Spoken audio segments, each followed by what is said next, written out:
Hello guys, welcome once again to our platform that is career wave. पहली चीज तो ये है कि आप सभी लोग, जितने लोग भी क्वालिफाई हुए हैं और डीवी के लिए जा रहे हैं, उन सबको बहुत बहुत शुभकामनाएं और बधाइयां भी। और दूसरी चीज ये है कि कुछ भी हो, सारे कैंडिडेट्स एक दूसरे का सपोर्ट तो खुल के कर रहे हैं। ये तो मैंने देखा है, ग्रुप्स में भी, व्हाट्सएप ग्रुप पे भी मैंने देखा कि सब बहुत बढ़िया से गाइड कर रहे हैं। लेकिन हमें ऐसा लगता है कि क्योंकि मल्टीपल कैंडिडेट्स का मल्टीपल एक्सपीरियंस रहता है, तो ओवरऑल सम करके एक जगह कहीं मिल जाए तो ज्यादा सुकून की बात हो जाए। तो हमने सोचा क्यों ना एक छोटा सा वीडियो इस पर बना दें, और कुछ लोगों ने रिक्वेस्ट भी किया था। तो एक पूरा इस बार का प्रोसीजर क्या है, क्या हो रहा है, क्या नहीं, काफी सिंप्लीफाइड है इस बार। तो वो चीज को लेकर के हम सोच रहे थे कि एक वीडियो छोटा सा बना दें।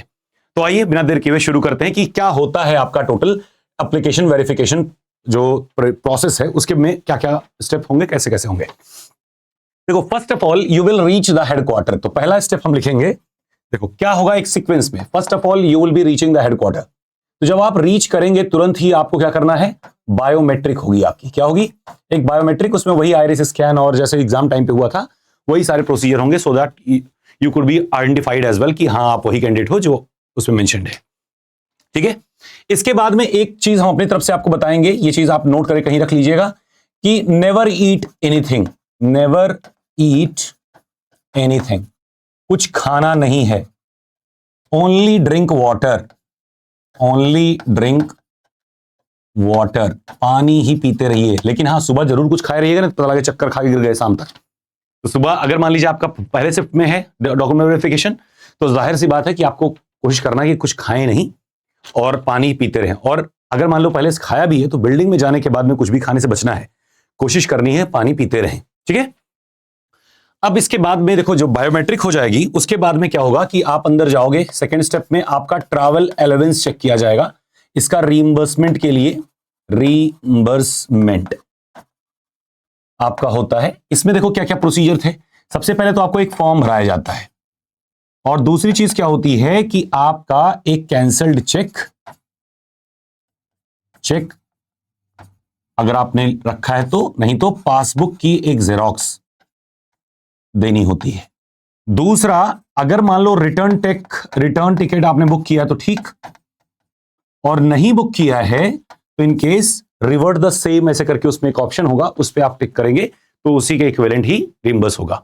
तो अगर आप दूर से आए हैं, आपकी जर्नी जो घर की है वो शायद आई थिंक 80 या 90 किलोमीटर थी, मुझे रिकॉल नहीं हो रहा एग्जैक्टली, तो उससे ज्यादा है, तभी आप इसमें भर पाएंगे, तभी आप इसको अप्लाई करेंगे। और दूसरा ध्यान रखना है, एसी सेकेंड टीयर किसके लिए होता है? एसी सेकेंड टीयर के लिए ही आपका रिम्बर्समेंट, उसी के इक्विवेलेंट ही रिम्बर्समेंट होता है। अगर आप मान लीजिए प्लेन से गए हैं, फ्लाइट से गए हैं, तो अगर फ्लाइट से गए हैं तो फ्लाइट के केस में आपको बोर्डिंग पास अपनी देनी पड़ेगी और प्लस आपका टिकट, दोनों चीजें आपको देनी होती हैं। और ट्रेन से गए हैं तो केवल टिकट, हाँ टिकट हम मेंशन नहीं किया, तो यहां पे टिकट भी आपका लगता है, वहां पे टिकट जो भी जर्नी की टिकट है।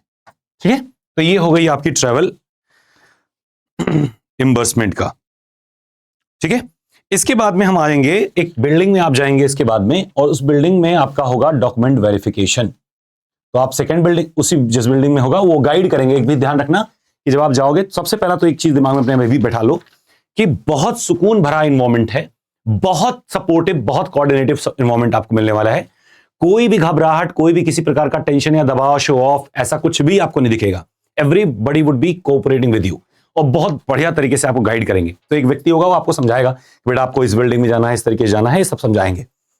इन नटसेल हम आपको बता दें, जब आप डॉक्यूमेंट वेरिफिकेशन कराने जाते हैं तो उस चैम्बर में, उस हॉल में करीब 12-13 लोग रहेंगे जो डॉक्यूमेंट वेरिफिकेशन के लिए होते हैं। एक बार में लगभग 3 कैंडिडेट अंदर एंटर करेंगे। 3 का एंटर तो 12-15 कर जाएंगे, लेकिन 3 का साइमल्टेनियसली आपका फॉर्म एप्लीकेशन वेरिफिकेशन किया जाता है।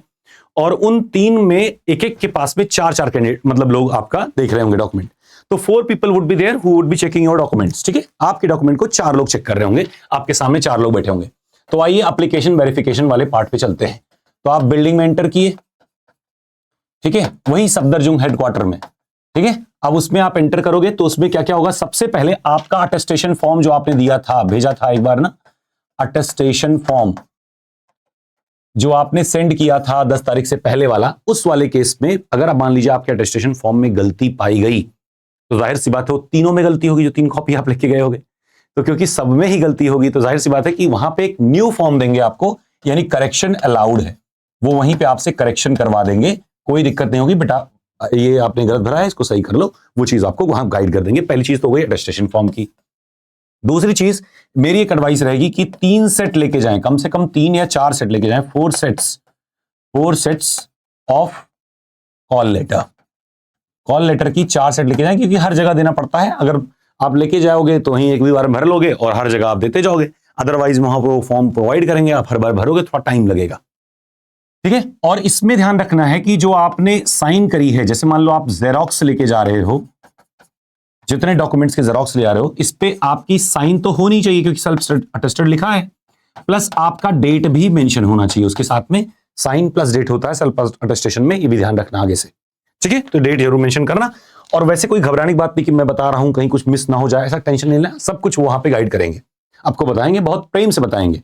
जहां जहां ध्यान रखने वाली बात है वो आपको मैं हाईलाइट कर दे रहा हूं। जैसे एक चीज यहां देखना है कि वियर अ फॉर्मल ड्रेस पहन के जाना है, और सबसे खास बात फॉर्मल शूज पहनिए। कुछ बच्चों को हमने बात करी तो उन सभी को उन्होंने टोका है, सैंडल पहन के गए थे, तो उन्होंने कहा कि देखिए भाई आप सैंडल नहीं पहन के आना चाहिए था, एटलीस्ट शूज पहन। इसका कोई मार्क्स वगैरह नहीं कटता, लेकिन एक एथिक्स होती है ना, तो इस चीज को फॉलो करें कि फॉर्मल ड्रेस पहने, फॉर्मल सेंस में जाएं, और फॉर्मल शूज भी पहने। कुछ हुड़बग्गा जैसा ना बन के जाइएगा, फॉर्मल में भी ढंग का फॉर्मल जैसे होता है किसी ऑफिशियल शूट वगैरह, उस टाइप से ट्राउजर पहन लीजिए, सिंपल सा शर्ट एक प्लेन वाली पहन लीजिए, बहुत चेक कोट ताम झाम नहीं पहनना है, सिंपल सा, और सिंपल सा एक जैकेट उस पर डाल दीजिए। अभी तो गर्मी भी हो गई है, तो आप चाहें तो एक सिंपल हाफ जैकेट भी पहन करके जा सकते हैं। तो इस टाइप से जाइए, एकदम सुंदर बन के जाइए, हीरो बाबू बन के, फालतू वाला ड्रामा वाला काम नहीं, छपरी नहीं बन के जाना है। तो ये चीज हो गई। अब देखो, तो पहला अटेस्टेशन, फिर करेक्शन इफ नीडेड होगा, और मॉडिफाई करने का चांस देंगे अगर आपका कोई भी एरर उसमें आता है।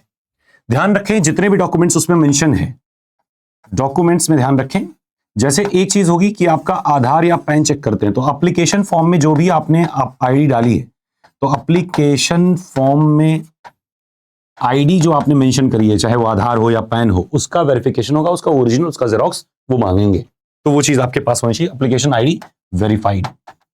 तो एप्लीकेशन में जो आईडी प्रूफ दे रहे हैं आपने मेंशन करी है, वो चीज का वेरीफाई होगा, उसका जेरोक्स भी आपके पास में कम से कम हर चीज का 2 या 3, तो 3 या 4 लेके जाइएगा। ठीक है।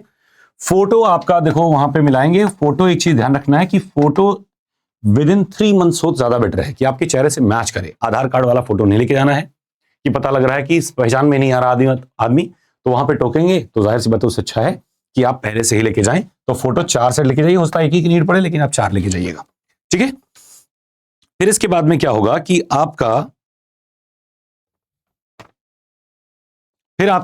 इसके बाद में आपको सेकंड बिल्डिंग में मूव कराया जाएगा, यानी सेकंड बिल्डिंग में आप जाओगे एप्लीकेशन वेरिफिकेशन के बाद। और सेकंड बिल्डिंग में ध्यान रखना है क्या क्या होगा, वहां पे आपके रिमेनिंग 3 टेस्ट होंगे। यहां क्या क्या हुआ, बायोमेट्रिक हुआ, ट्रैवल एविडेंस हुआ, और डीवी वेरिफिकेशन, यानी एप्लीकेशन वेरिफिकेशन, इस बार एवी नाम से आया है। और जब आप सेकंड बिल्डिंग में जाएंगे तो वहां पे भी 3 चीजें होंगी, एक साइकोलॉजिकल टेस्ट, एक साइकोमेट्रिक असेसमेंट टेस्ट, और एक वॉइस टेस्ट। सीक्वेंस कुछ लोगों में अलग अलग देखने को मिला है, 3 लोगों से मैंने बात करी, तो हमको नहीं लगता कि उस पर ज्यादा माइंड करना चाहिए। सीक्वेंस कोई भी हो, आप प्रिपेयर्ड रहें। सेकंड बिल्डिंग में जाओगे तो एक आदमी होगा, वो आपको गाइड करता हुआ लेके जाएगा, एक साथ में कम से कम 10-12 बच्चों का जहां कंप्लीट हो जाता है सबको लेके जाते हैं। समय सबसे ज्यादा टाइम टेकिंग प्रोसेस जो है वो आपका एप्लीकेशन वेरिफिकेशन वाला ही राउंड है। और इसमें एक दो चीजें और मेंशन कर लो कि जैसे एक था फुल टाइम एंड रेगुलर वाला केस ना, फुल टाइम एंड रेगुलर वाला, तो इसमें क्या हुआ था कि एक स्टूडेंट हमें बताया कि सर ऐसा है कि हमारे में डिग्री मार्कशीट में रेगुलर लिखा हुआ था पर फुल टाइम नहीं लिखा हुआ था, तो इसीलिए वो बोनाफाइड लेके गए थे, बट उन्होंने बोनाफाइड लिया ही नहीं, क्या कोई बात नहीं, इसकी नीड नहीं है।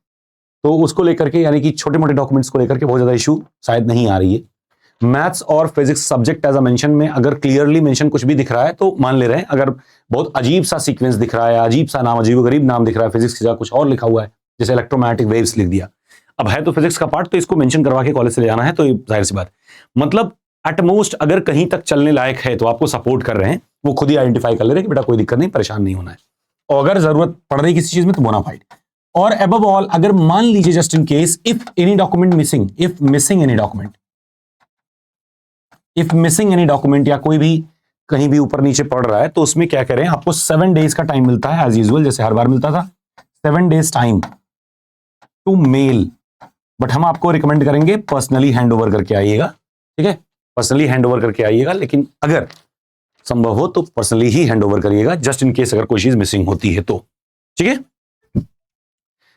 तो ये वाला पार्ट होने के बाद में आपके बाद अच्छा एक चीज और ध्यान रखना है कि कुछ लोगों को मेडिकल संबंधित दिक्कत हो रही थी, तो आप जब सेकंड बिल्डिंग में जाओगे तो सबसे पहले आपका मेडिकल टेस्ट इनवेलप। अब इसमें कई सारी दिक्कत आई थी, आप लोग को बहुत सारे कंफ्यूजन थे, सो क्लियर कर लेते हैं इसमें क्या क्या दिक्कतें थी। पहली चीज कि कई बच्चों ने बताया कि भाई हमने एक इनवेलप नहीं दो इनवेलप ले गए हैं, तो उसका भी कोई इशू नहीं है, आपका दोनों एक साथ में सबमिट हो जाएगा।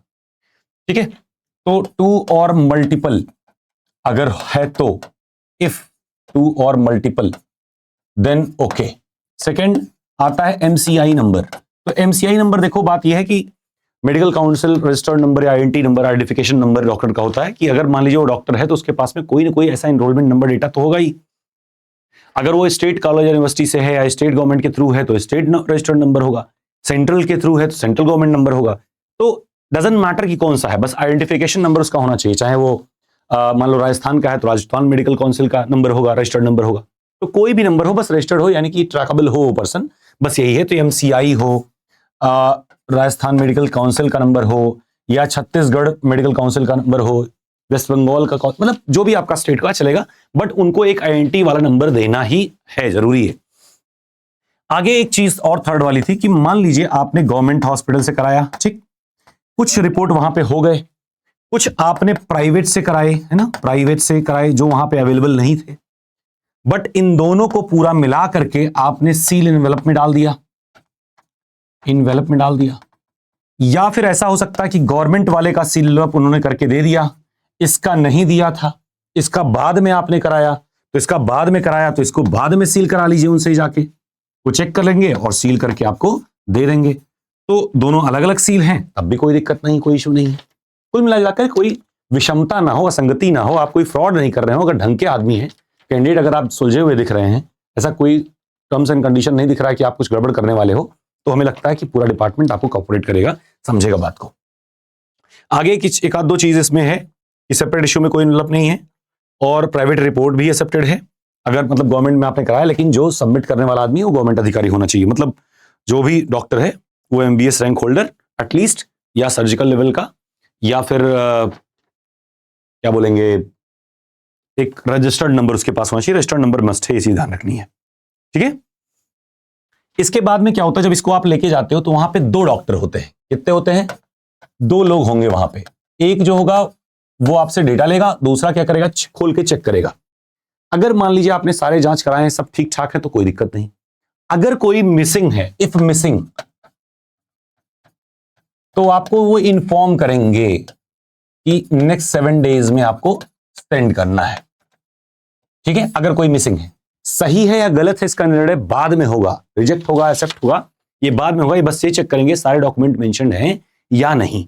ठीक है, दूसरी चीज, जैसे कलर परसेप्शन टेस्ट में कई लोगों का लिखा हुआ है normal instead of CP1 CP2। तो लास्ट ईयर का एक केस था, विवेक आई थिंक हम नाम उठाया क्या था, तो उसमें एक थोड़ी सी इशू देखने को मिली थी कि गलत मार्क होने पर दिक्कत आई थी। लेकिन अभी मान लो आपने टिक ही नहीं किया किसी में, तो आपसे वो बताएंगे कि भाई इसमें टिक होना है कि नहीं, वो आपको ही बता देंगे, या फिर आपको 7 डेज का टाइम दे देंगे, या फिर मेरी अगर सलाह मानिए तो कलर परसेप्शन टेस्ट अलग से करवा लीजिए। आई साइट अलग चीज होती है, आप आई साइट टेस्ट कराओगे तो उसमें नॉर्मल लिख के आ जाएगा, लेकिन जब आप कलर परसेप्शन टेस्ट करवाते हो तो उसमें कलर परसेप्शन कौन सा ग्रेड है वो लिखा रहता है, CP2 CP3 किस में आप फॉल कर रहे हो वहां मेंशन होता है।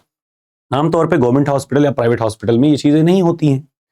आमतौर पे इसे नेचुरली आपका कलर परसेप्शन टेस्ट होता ही नहीं है कहीं, है ना, तो आपको ढंग का सर्च करना पड़ता है कि कहां पे कलर परसेप्शन टेस्ट होगा। इशिहारी टेस्ट होता है, तो उस टेस्ट के जरिए आपका कलर परसेप्शन पता चलता है कि आप CP1 CP2 में हो, 3 में हो, किस में हो। CP2 एलिजिबल है आई थिंक, CP3 में शायद इशू है, आप उसको गाइडलाइंस को पढ़िएगा।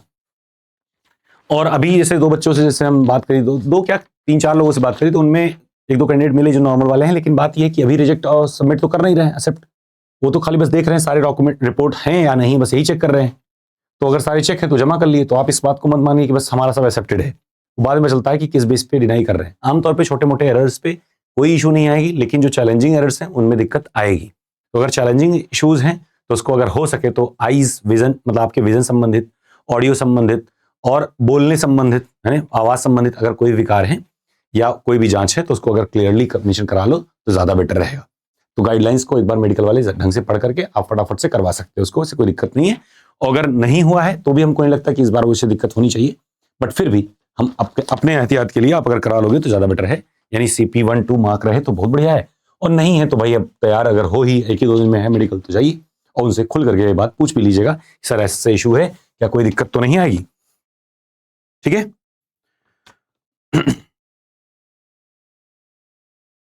अब जब भी कोई बिल्डिंग आप लीव करते हैं, जैसे मान लो फर्स्ट बिल्डिंग आपने लीव किया, तो लीव के टाइम पे आपका एक साइन करके जाना होता है। आप एक बार पता कर लीजिएगा, वहां पे एक जगह साइन करना होगा कि हाँ अगर वहां से लीव कर रहे हो तो आप साइन करोगे तो मान लिया जाएगा हाँ ये प्रोसीजर आपका कंप्लीटेड है। सेम ऐसे ही सेकंड बिल्डिंग से भी आप जब लीव करोगे तो वहां पे भी एक साइन करके ही बाहर आना है। ठीक है, लिविंग साइन, अदरवाइज शायद रिजेक्ट होने की संभावना हो, शायद, मुझे कंफर्म नहीं है, लेकिन हाँ साइन करके आओगे लास्ट में कि हाँ हम सब करवा लिए और हम जा रहे हैं, ये चीज करके आना है। इसके बाद में क्या होता है, इसके बाद होता है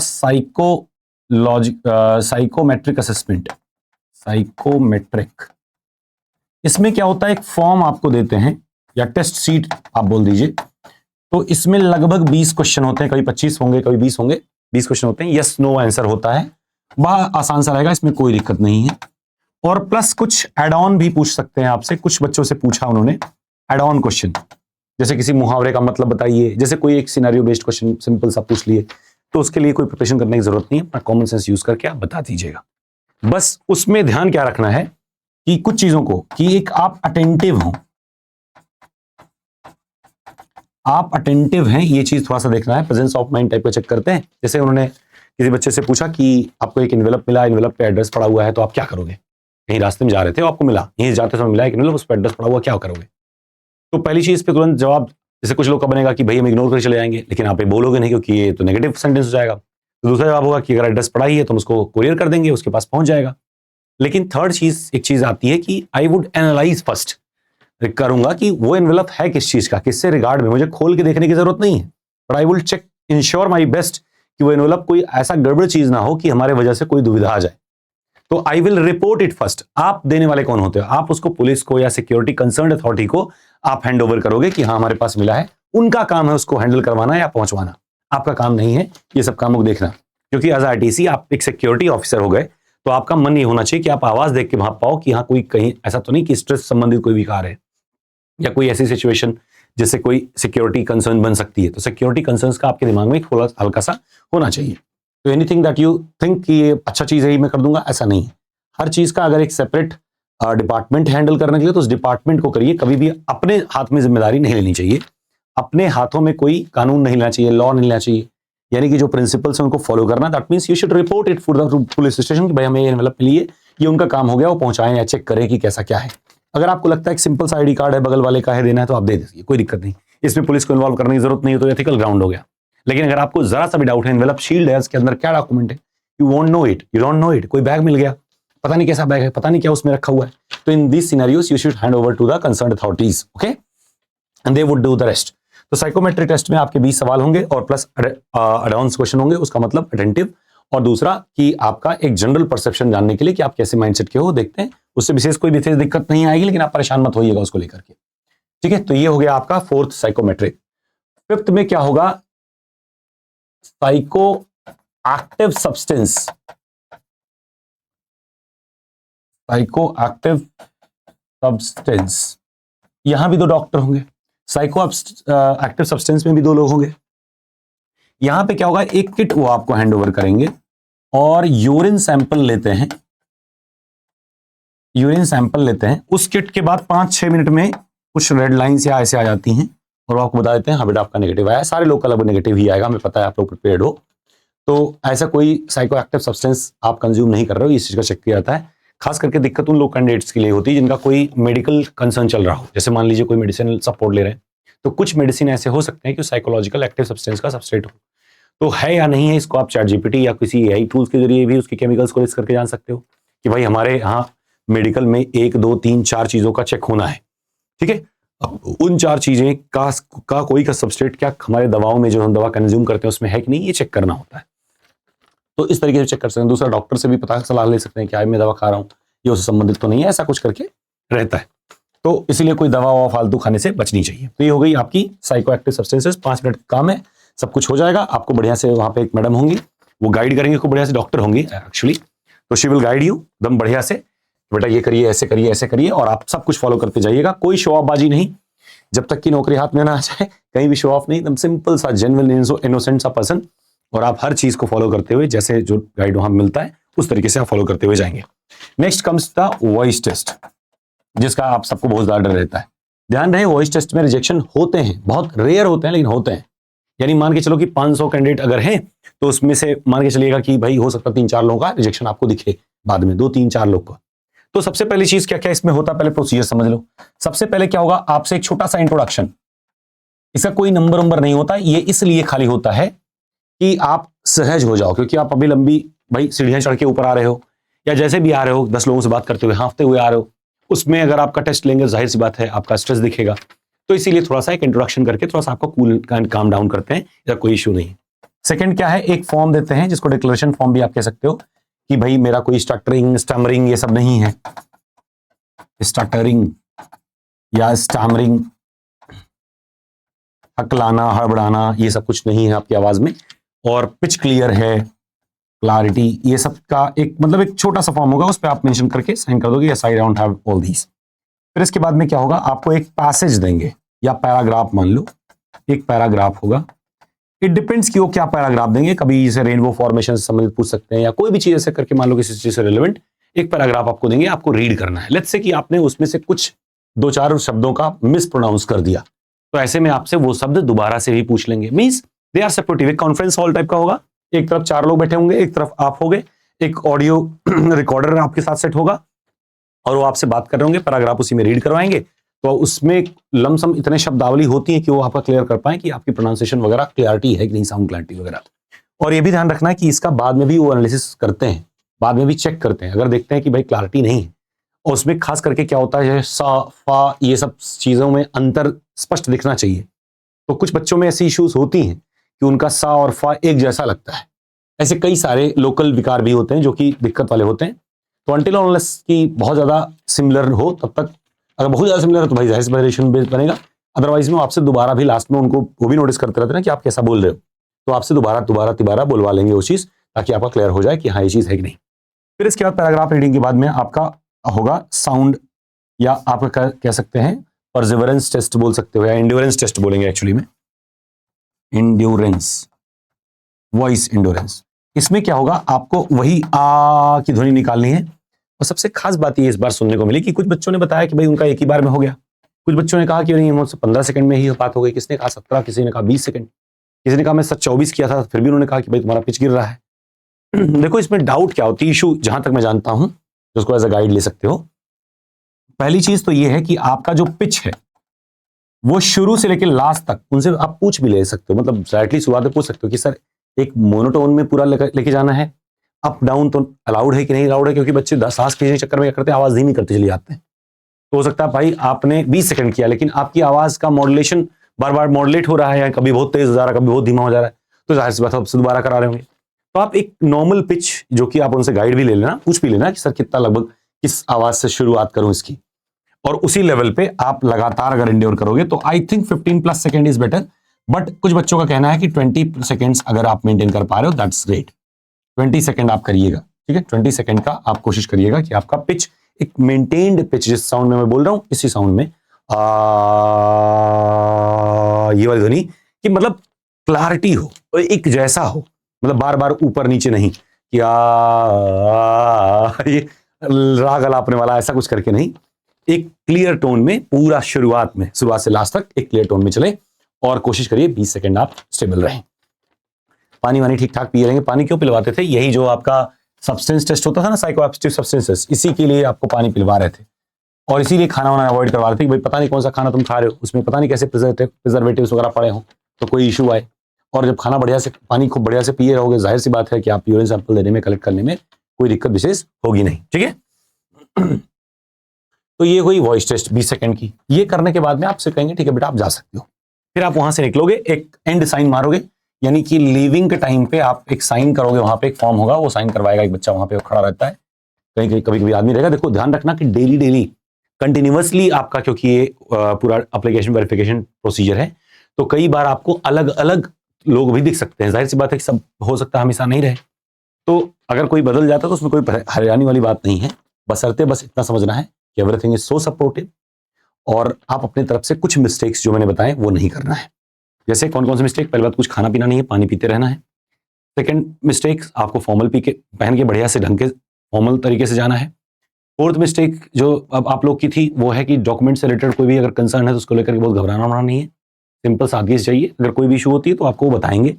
थर्ड, किन किन चीज़ों में आपके मिस्टेक्स अलाउड नहीं है, जैसे मेडिकल रिपोर्ट वगैरह में मिस्टेक ना हो, तो उसको अगर आपके पास में जैसे गाइडलाइन थी मेडिकल वाली पूरी डॉक्टर गाइडलाइंस जो लास्ट में थी, आपका जो कॉल लेटर आया था उसमें, तो उस गाइडलाइन से आप एक बार मैच करके सब कुछ देख लेना कि सब कुछ है कि नहीं। अगर कोई टेस्ट मिसिंग है तो जाहिर सी बात टेस्ट करवा लेना है। अगर टेस्ट मिसिंग है, जैसे CP1 CP2 दोनों नहीं मेंशन है, इसका मतलब वो टेस्ट मिसिंग है, तो वो आपको बता देंगे भाई ये टेस्ट मिसिंग है, आप भेज दीजिएगा। इफ ऐसा कुछ रहे तो जब भी आप मेडिकल टेस्ट करवा के आए, वहां से EV करा के आए, तो आपको अपने मेल पे नजर रखना है। डेली मेल आप अपना चेक करते रहिएगा कि अगर कोई इशू आएगी तो आपको बताएंगे। रिजेक्शन का इशू नहीं, अगर कोई कमी उमी आती है तो वो उसका मेल आता है, लेकिन अगर मान लीजिए वो आपको रिजेक्ट कर दी किसी बात पे तो उसका मेल नहीं आता, फिर फाइनल लिस्ट से आपको पता चलेगा कि आप मैं रिजेक्ट हो गया हूं। ठीक है, तो ध्यान रखना कि हमेशा अगर आपका फर्स्ट अटेम्प्ट में वॉइस टेस्ट हो गया मतलब कोई इशू नहीं है, सेकंड अटेम्प्ट में हो गया तब भी कोई इशू नहीं है। अगर आपको 3 बार कराएगा तो 3 ही मैक्सिमम अटेम्प्ट होते हैं, 3 बार कराया थोड़ी चांस बन सकती है कि हाँ maybe there is a special condition, maybe there is chance कि थोड़ा बहुत इशू का, लेकिन उसको लेकर घबराना नहीं है। अब उनके हाथ में है तो उसको लेकर बहुत टेंशन लेने की जरूरत नहीं है। और जब आप जाओगे तो आपको खुद ही एक आइडिया इस बारे में लग जाएगा कि हाँ यार कोई दिक्कत नहीं आई है या कोई दिक्कत आई है। चेहरे से देख करके, इस एक्सप्रेशन से आइडिया लग जाता है कि कोई इशू है कि नहीं। और आपको, हमें लगता है कि आप में से 99% लोगों में कोई दिक्कत नहीं होगा, 1-2% में दिक्कत होगी और उनको पता है कि उनके पास क्या दिक्कत है। ठीक है, एक बच्चे का क्या था कि उसने चश्मा पहन के नहीं आया था और टेस्ट में चश्मा मेंशन था, तो ऐसे कंडीशन में क्या हुआ, उनसे कहा कि भाई दोबारा से लेके आओ, है ना, दोबारा से करवा के आओ, तुम कह रहे चश्मा लगता नहीं है, इसमें मेंशन है, तो ये रिपोर्ट कैसी है, तो उसको 7 दिन का टाइम दे दिया। मतलब छोटी छोटी इश्यूज पे ध्यान देते हैं, हल्का फुल्का चीजें हो तो आपको लगता है नहीं ध्यान दे रहा कोई, लेकिन वो ध्यान देते हैं। ठीक है, 4 लोग जो आपका डॉक्यूमेंट वगैरह चेक कर रहे होते हैं वो चारों अलग अलग डिवीजन के होते हैं। कुछ एकेडमिक डॉक्यूमेंट वाले रजिस्ट्रार एक मान लो कोई उसमें होगा, एक कोई होगा जो मान लीजिए फॉरेंसिक या कहीं से बुला के लाए होंगे जो चेक करेगा कि डॉक्यूमेंट कहीं ऐसा तो नहीं कि इन्होंने कोई फॉर्जरी वर्जरी करी है, तो उस टाइप के एक व्यक्ति होंगे। लेकिन हाँ, सारे लोग बहुत सपोर्टिव होंगे, आपसे खुल के पूछेंगे बेटा ये क्या है, ये क्या है, ये क्या है। छोटी मोटी कॉमन मिस्टेक्स जो जनरल मिस्टेक्स होती है शायद अवॉइड कर दें, अपनी तरफ से आप बेस्ट करके जाइए, लेकिन आमतौर पे छोटी मोटी गलतियों के लिए आपको कोई इशू नहीं होगी। मान लीजिए कोई फॉर्म आपके पास में नहीं है तो फॉर्म वो प्रिंट करके आपको देंगे और आपसे कहेंगे बेटा यहीं भर दो फटाफट से। तो सबसे ज्यादा टाइट टाइम टेकिंग यही है। दूसरा, कुछ बच्चों को हमने सुना कि उनका जैसे कि सेम डे का रिटर्न टिकट उन्होंने कर रखा था, ऑल्दो ये मेंशन है उसमें कि कम से कम 1-2 दिन रुकने का आप व्यवस्था करके आइएगा, लेकिन फिर भी उन्होंने देखा कि इसका है ऐसा, तो उसको पहले प्रायोरिटी पे फटाफट से करवा के जल्दी उसको रिलीज कर दिया, कोई बात नहीं बेटा जाओ। ठीक है, तो मतलब हर मामले में आपको सपोर्ट करेंगे। इसके अलावा अगर कोई भी आपको लगता है कि सर मुझे ये चीज नहीं समझ में आई या मुझे ये चीज नहीं समझ में आई, तो you can just put the comment in the comment section, हम उसका रिप्लाई कर देंगे। और कल वाले सेशन में 3 लोग एब्सेंट थे, एक शिफ्ट पहले शिफ्ट में 3 लोग शायद एब्सेंट थे, ऐसा एक बच्चे ने हमको बताया। ठीक है, और मैं कुछ देख ले रहा हूं अगर कुछ भी मिसिंग होता है तो।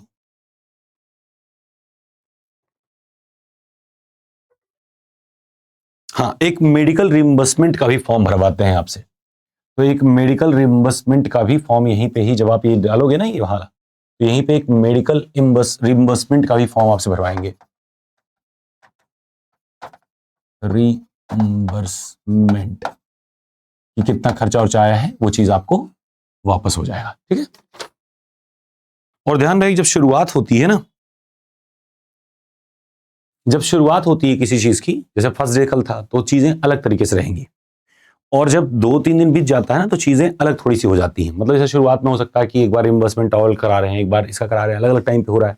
बाद में हो सकता है कि दोनों का रिइंबर्समेंट एक साथ करवा दें, भाई चेक की कैंसिल चेक का कॉपी देना है तो जाहिर सी बात फोटो कॉपी चाहिए, तो सेम टाइम पे एक ही साथ जमा करा लिए, बात खत्म हो जाएगी। तो धीरे धीरे करके चीजें और बढ़िया हो जाती हैं, स्मूथ हो जाती हैं। पहला दिन थोड़ा सा हडल रहता है, तो आई थिंक कि आज से या कल से आपको चीजें और स्मूथ दिखेंगी। तो इनका बाद में है, उनको हमको लगता है कोई प्रॉब्लम आनी चाहिए।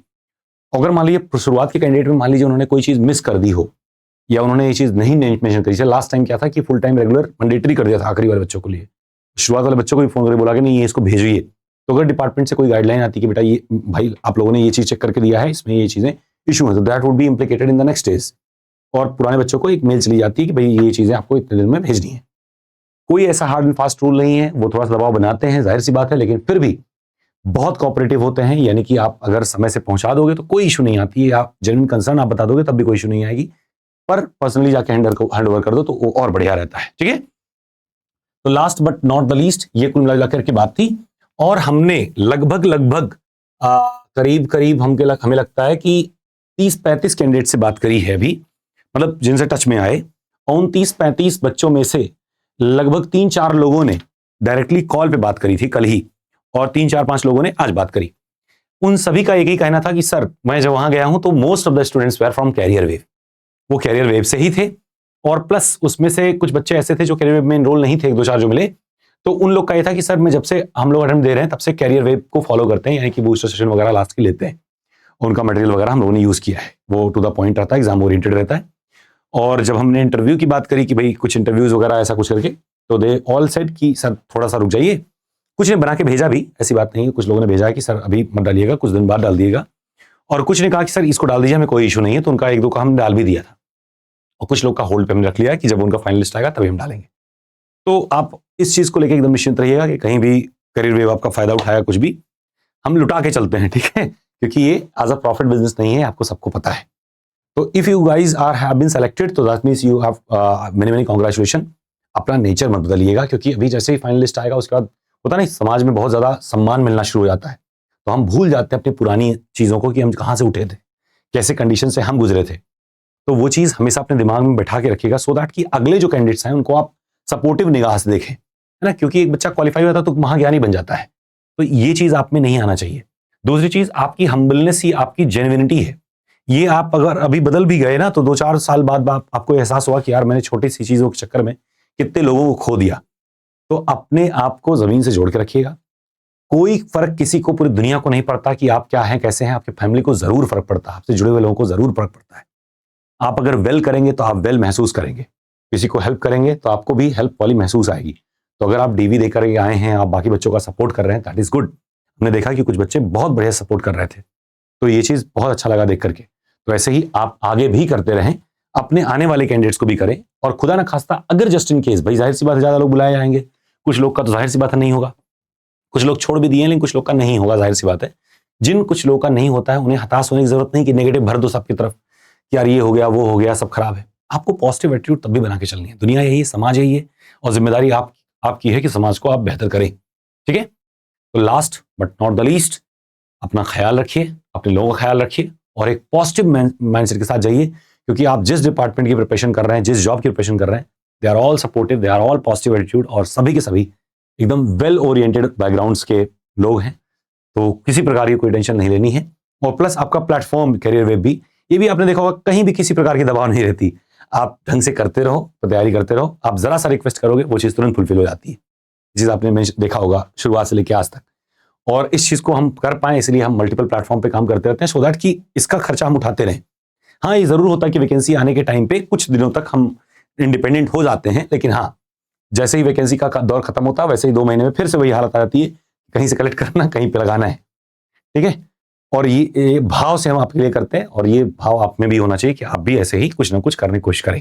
Okay, so that we can make the world beautiful place. और अच्छे लोग ऐसे सब 10-20 जुड़े रहते हैं, और उनसे जब बात होती है तो मन एकदम प्रसन्न हो जाता है। आप कितना भी कमा के ले लोगे, कहीं कुछ लाद के नहीं लेके जाओगे, और फ्रस्ट्रेशन ज्यादा आएगा। तो एक पॉजिटिव माइंडसेट के साथ में आप सारी चीजें शुरू करिएगा। आज के लिए इतना ही, बाय, टेक केयर।